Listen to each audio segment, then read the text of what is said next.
Welcome to the Postman Day. Jaggi Vasudev says, release the Hindu temples. But in what context? Let's look at the story. On March 11th, Jaggi Vasudev, who self-identifies as Sadhguru, launched a missed call campaign demanding that temples in Tamil Nadu should be freed from government control.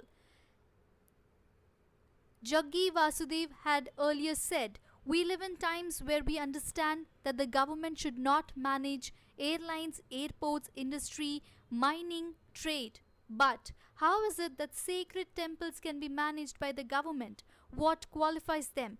His demand was particular for Tamil Nadu, which is significant given that the state is set to go to polls soon.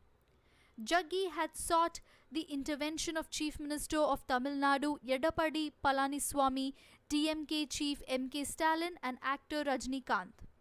Vasudev, a spiritualist, has a large following, including many celebrities and considerable political clout. However, this demand to liberate temples is not really new. A cursory search will tell you that the primary argument is that India as a secular country cannot be having control on the religious institutions.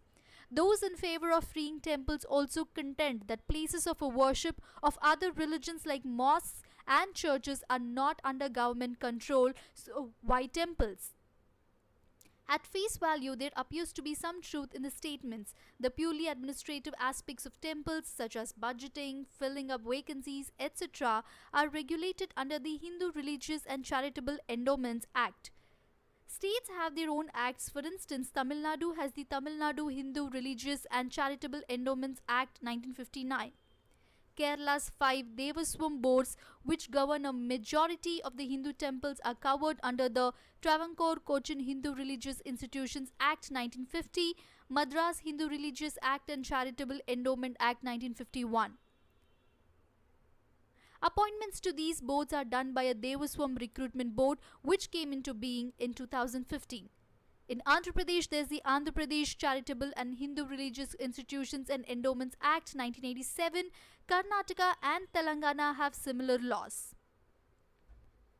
Further, whatever amount goes from the temple to the HR and CE department as administration charges can only be used for the department's functioning and cannot be pocketed by government officials. In Tamil Nadu, for example, between 4 and 12% of a temple's income is given to the department. The amount is not calculated from the entire income, but after certain deductions are made, like renovation funds, etc. And this money is only used to pay salaries of those working with the HR and CE department, including commissioners and executive officers, and for nothing else, a former HRCE official tells us. Therefore, the government cannot take the temple's income or put that money to its own use.